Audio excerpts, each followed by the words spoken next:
Good morning, good afternoon, good evening. Welcome, welcome to the Mental House with your host, Khadijah. Whatever side of the diaspora that you are on, I want to welcome you. And I hope you're making it, or you're going to make it, a wonderful day. All my YouTube, Facebook subscribers. Okay? All right, let's go here.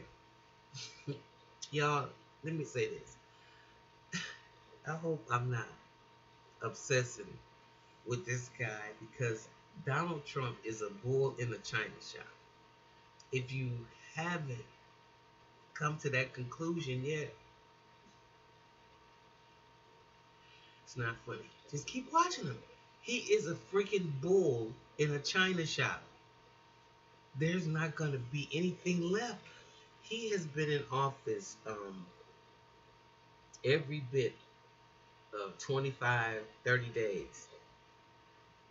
Okay? Not even a month. And it already feels like truly narcissistic, malignant form, it already feels like he's draining the life out of the American public. Um, I can't laugh because this is just a big reality show, and you knew it had to end. I mean, if it just follows history, you know the ride that we're on was like on a rocket ship to hell. I mean, the division, the hatred, and the hate. Pretty much that hate produces.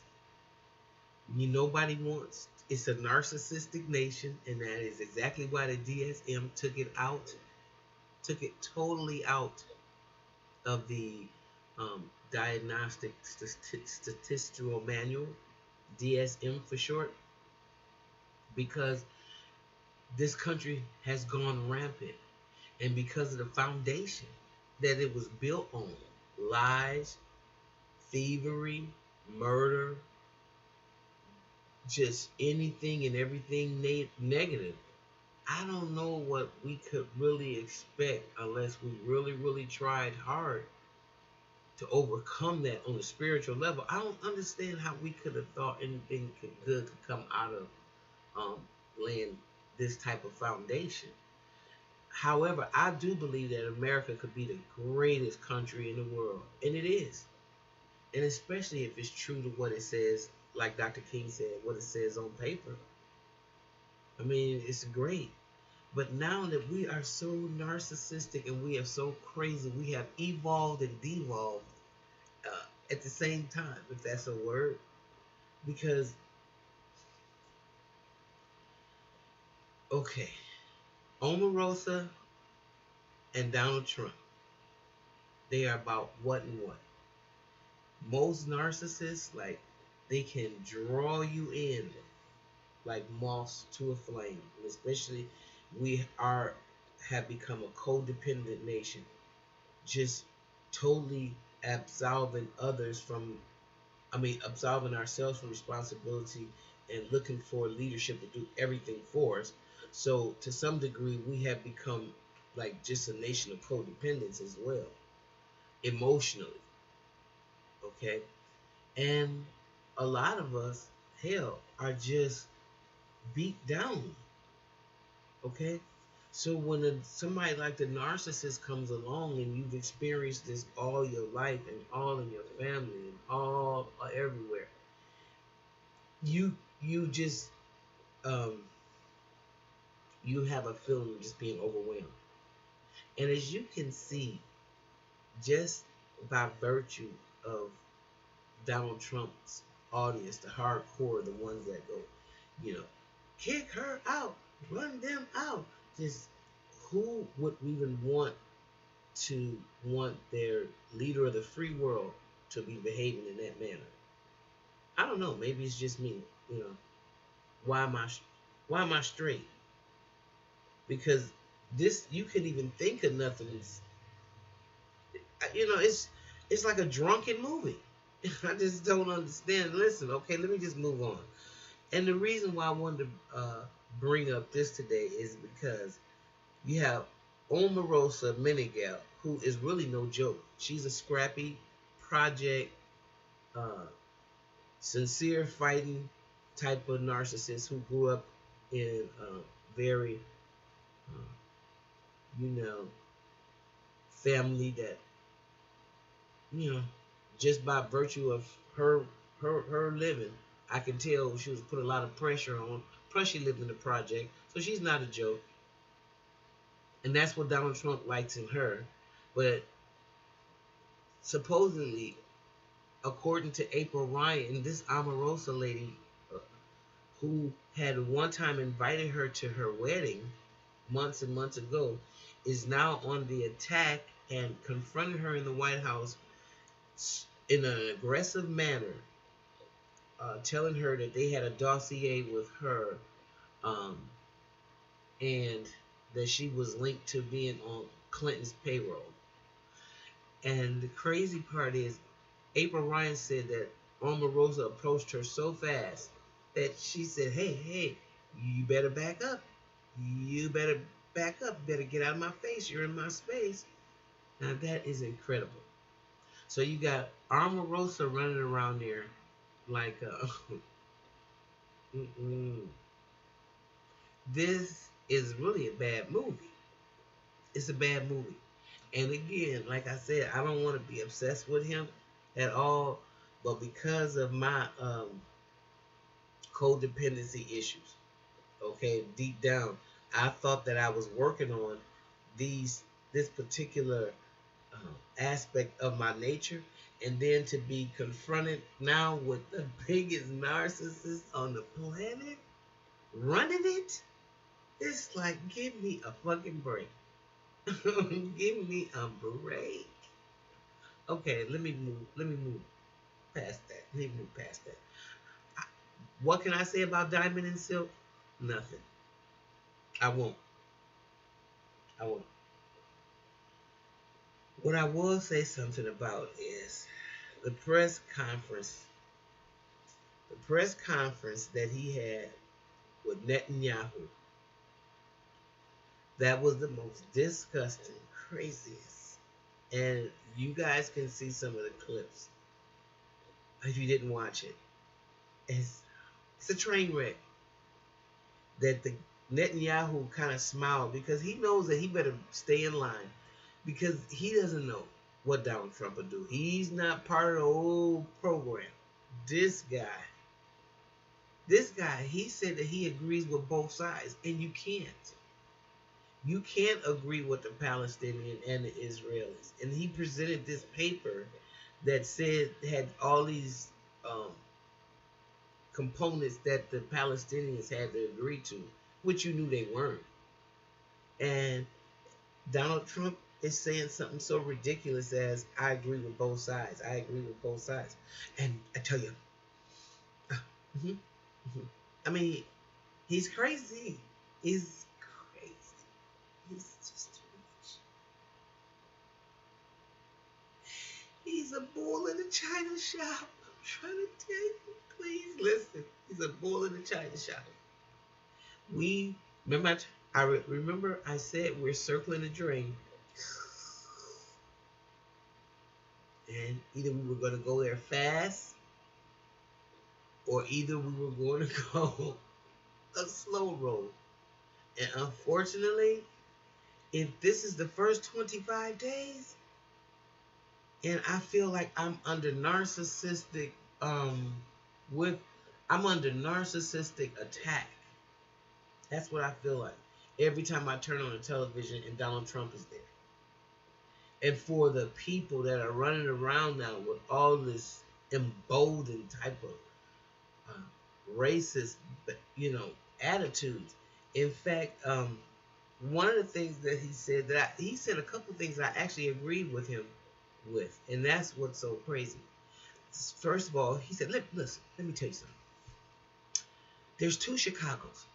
See, one of them is all rich and nice and for the rich people, and one of them is bad. Oh, bad. Oh, it's really bad. It's bad. And people have to stay in their house. They can't come outside. There's even Hispanics there. Oh yeah, the Hispanics. It's bad. Yes.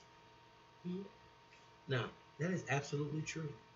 And I think in 1968, the Kerner Commission said that America is truly, truly separate and unequal. That was over 50 years ago. The Kerner Commission said that. That was their report. That was their finding after all the cities went up in smoke and they tried to find out what is wrong with these people. What is wrong? That was their finding. And here we are all this time later. He said the same thing. It's one rich and one poor. And he's part of the rich, right? But he's totally detached. Um, all these racist, openly racist people that he's put into um, offices of positions let you know that he's totally out of touch. Um, Even Nancy Pelosi said that he's Pelosi, Nancy. She said that he put this guy was an open a white supremacist. Nobody's hearing this, um, and it lets you understand that we have been under siege. We're under attack by narcissism. We are. We're just under attack, and until as a nation we get, and I'm not talking about just a little bit. I'm not talking about everybody has healthy narcissism, what I call, or on a spectrum. Some narcissism, you got to have some in order to keep yourself alive, correct? And the self-love, you got to have some. That's not what I'm saying. I'm saying to the point where you have shut off everything and everybody except what goes on in your crazy head. It is a mess. Donald Trump has turned the presidency into a reality show. He really has. He, again, is a bull in a china shop. Then he goes on to say, Congressman Cummings, yes, the African American, he was going to meet with me. Yes, yep, but I think they got into his head and they said, don't meet with him. And it's really sad. It's a shame. We have to do something about that. Yes. Now, he's not receiving. He's not having two-way conversations.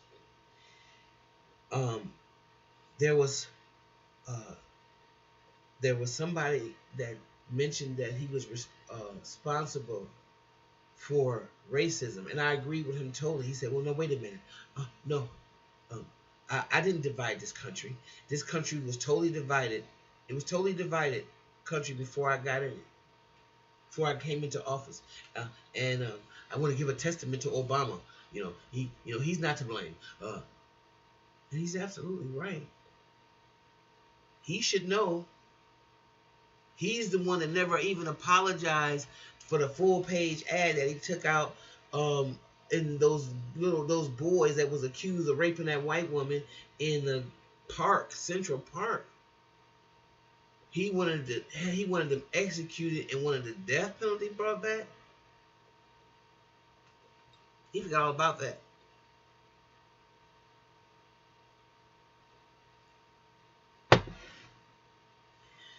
He said that's Hillary Clinton's people putting up those evil signs. People on the other side, like you, like you. That's what he said to the person. One person said, I got one question. I got two questions I ask you, President, Mr. President. No. You only have one question. I only want to answer one. Just one question, that's all you get to answer. One. That's all you get to ask, and that's it. Just one question. Okay. And over here, one man got so mad that he started pouting and jumping up and down, and I've never seen the White House correspondent, the White House press, even be so insulted and angry. There was one lady, again, that told him he was responsible for dividing the country. He said, "No, I'm not." That you have to give him credit for. He's not. He's not responsible for that at all. I don't know where this is going to go. I really don't. Every time I think about the fact that he's got to be here 4 years, is makes me not want to watch him again on TV. So I said maybe I'm obsessed and I have to check myself. I might have to go and detox from Donald Trump, because if you're in recovery and you know when you're in bed with a narcissist, you know it in your spirit. You're like, you know, and he's too much. He's too freaking much. So those that don't understand that, um, and think this is a joke and we're playing with leadership, and not to know how important that is as a nation, it just represents again how we are thinking, because I don't see how we can get very far with this bull in his China shot. And I keep saying it because that's exactly what he feels like. He feels like a bull.